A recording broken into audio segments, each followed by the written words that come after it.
আমাদের আত্মীয় শুভেন্দু অধিকারী তাকে 1956 ভোটে হারিয়েছে। লক্ষ্যে যদি অবিচল থাকা যায়, একাগ্রতা যদি ঠিক থাকে এবং আমরা যদি সবাই মিলে একা নয় একসঙ্গে কাজ করতে পারি, তাহলে 65,000 রিজার্ভ ভোট থাকা সত্ত্বেও মমতা ব্যানার্জি হারে। আর আপনারাও এবার চাইলে কাকলি ঘুষ দস্তিদারকে আপনারা হারিয়ে দিতে পারবেন। নামটা শুনেছেন তো? মাঝখানে কি বলেছি? আর বাকিটা বলবো একটু পরে, আমি বেশি টাইম নেব না। আমি এখানে মিথ্যাবাদী মমতা ব্যানার্জির মিথ্যাচারের বিরুদ্ধে বলতে এসেছি। পার্টি আমাকে পাঠিয়েছে, 1 সপ্তাহের মধ্যে এসেছি। আমি এখানে কেন এই সংসদকে পরিবর্তন করতে হবে তার কথা বলতে এসেছি। আমি এখানে ডাকাতের সর্দার বালু মল্লিকের কথা বলতে এসেছি। আমি এখানে দেগঙ্গার আরেক ডাকাত মাকিবুর রহমান আর পাশে থাকা সন্দেশখালীর আগের বাঘ এখন নিমতি ইঁদুর শাহজাহানের কথা বলতে এসেছি। আমাদের এই সভার সভাপতি মান্যবর নেতা তরুণকান্তি ঘোষ, জোন কনভেনার, রাজ্যের সহসভাপতি, বলিষ্ঠ নেতা, সব আমাদের কর্মসূচির নিবৃত্তে যিনি অর্গানাইজ করেন মান্যবর সঞ্জয় সিং, আমাদের জোন কো-কনভেনার প্রবীণ নেতা, সিনিয়র নেতা অমিতাভ রায়, আমাদের কো-কনভেনার অনল বিশ্বাস এবং তিনি উইভার্সেলেরও নেতা, আমাদের লোকসভার ইনচার্জ চণ্ডীচরণ রায়, এনএসডির প্রাক্তন সভাপতিও বটে, আমাদের বলিষ্ঠ নেতা যিনি নিজের এলাকা আসানসোলের থেকেও বেশি উত্তর 24 পরগনায় সময় দেন, পাশে থাকেন কৃষ্ণেন্দু মুখার্জি মহোদয়। এই লোকসভার মান্যবর অন্যতম আপনাদের সাথী নেতা এবং আমাদের উদ্বাস্তু আন্দোলনের নেতা, দীর্ঘদিনের নেতা, এমএলএ, অত্যন্ত লোকপ্রিয় এমএলএ। তার এলাকায় আমি অন্তত 10 বার গেছি। ছোট থেকে বড় সবার সঙ্গে তার 8 থেকে 80 সম্পর্ক। মান্যবর স্বপন মজুমদার, আমাদের সভা চলতে চলতে মতুয়া মহাসংঘের সভাপতি, গাইঘাটার বিধায়ক, ভাতৃপ্রতিম ঠাকুর পরিবারের কৃতি রত্ন সুব্রত ঠাকুর মহোদয় এসেছেন। জয় হরিবল, জয় জয় হরিবল। আমাদের প্রাক্তন মন্ত্রী মান্যবর এমএলএ নেতা বঙ্কিম ঘোষ, যিনি বিনা শর্তে বিজেপিতে যোগ দিয়েছেন এবং পিসি ভাইপোর রাজত্বকে উপড়ে ফেলতে চান। গত 2 বছর ধরে তিনি তার পুরনো দলে থেকে লড়াই করেছেন। সেই অ্যাডভোকেট প্রতিবাদী মুখ কৌস্তব বাগচি, এর বাইরেও জেলার প্রবীণ নেতা প্রাক্তন সভাপতিগণ আছেন, Kamdev Dutta, Shankar Chatterjee, Tapas Mitra. Old always gold. পুরনোদের অতীত যদি কেউ ভুলে যায় ভবিষ্যৎ ভালো হতে পারে না। তাই কামদেব দত্ত, শঙ্কর চ্যাটার্জি, তাপস মিত্র আমাদের সম্পদ, তাকে আমি শ্রদ্ধা জ্ঞাপন করি তাদের 3 জনকে।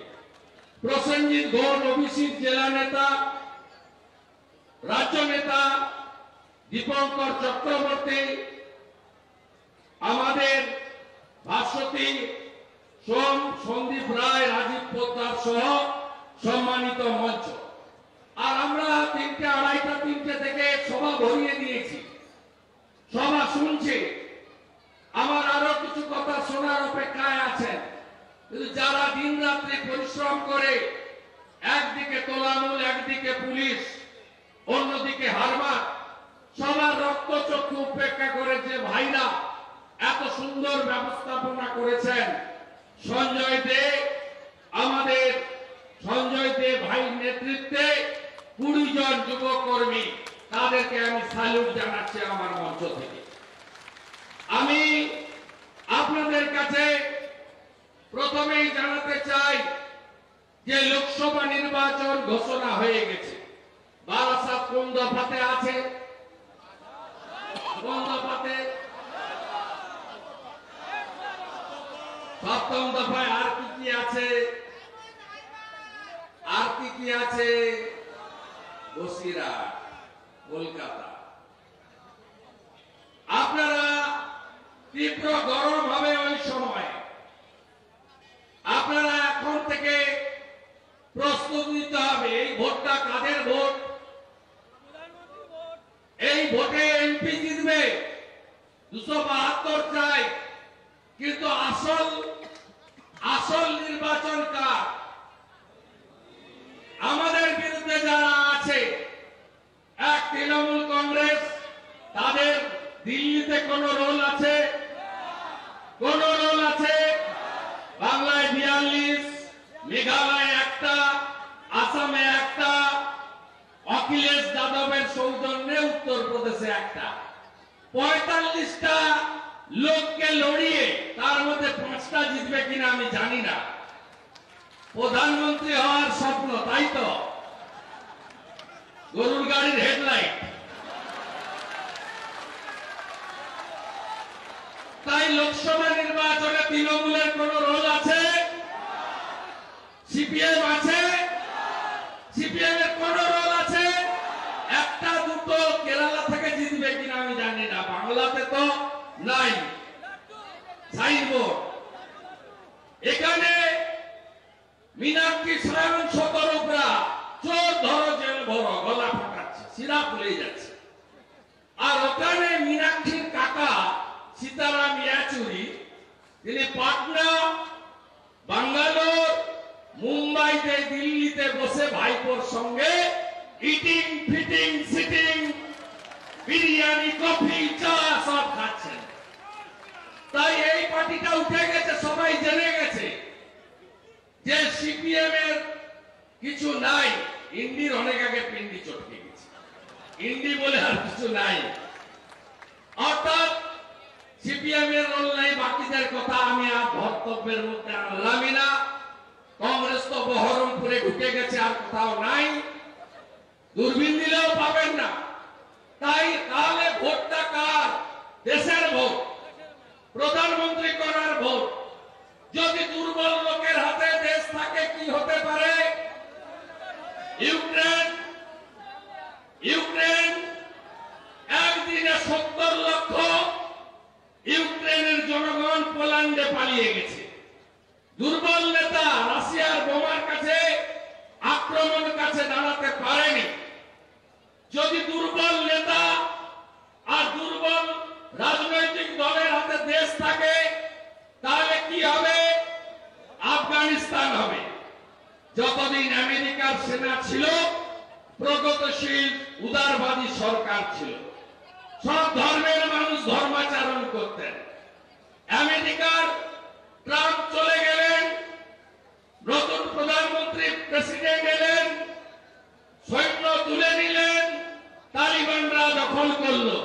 দখল করে কি বলল? ধর্ম ছাড়ো নয় দেশ ছাড়ো। আর মোদীজি যারা ধর্ম ছাড়তে চাননি, সেই শিখ, খ্রিস্টান, জৈন এবং হিন্দুদের ভারতবর্ষ থেকে এয়ারফোর্সে প্লেন পাঠিয়ে, দেবী শক্তি প্লেন পাঠিয়ে দিল্লিতে নিয়ে এলেন।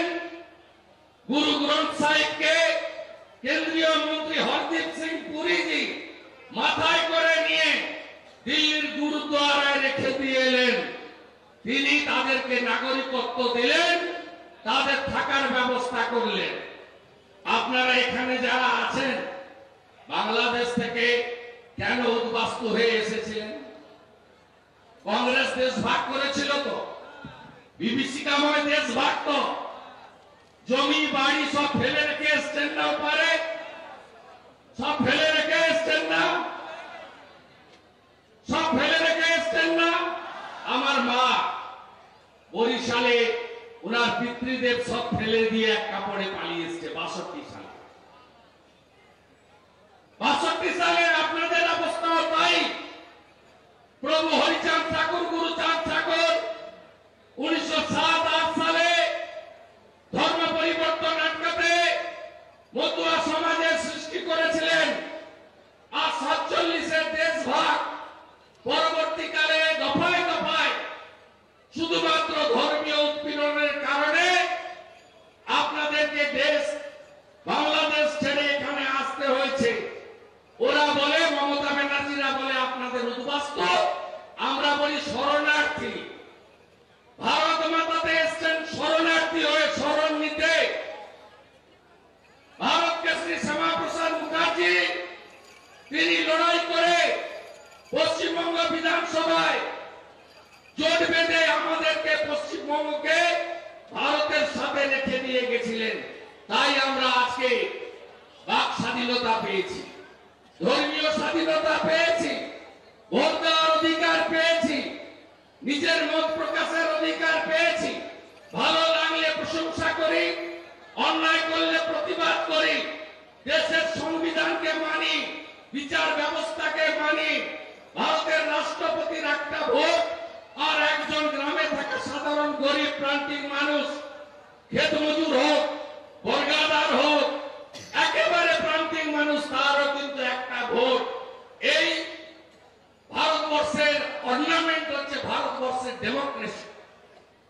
আপনি কি চান আরেকবার উদ্বাস্তু হতে? চান নাকি কেউ? তাহলে কি করতে হবে? কে কোথায় দাঁড়িয়েছে দেখার দরকার নেই। ইভিএম এ পদ্ম ফুলটা দেখতে হবে আর মাথায় রাখতে হবে, পদ্মের লোকটাকে দিল্লি পাঠালে নরেন্দ্র মোদী প্রধানমন্ত্রী থাকবেন আর দেশ সুরক্ষিত থাকবে। মোদীজি 175টা উন্নয়নের কাজ করেছেন, বড় বড়।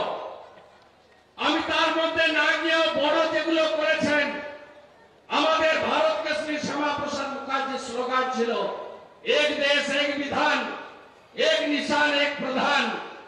একটা দেশে একটা ঝান্ডা, একজন প্রধান। 370-35 রে বাতিল করেছেন কে, তার নাম কি বলবেন একবার? বাংলার আওয়াজ, বাঙালির আবেগ, জি 24 ঘন্টা।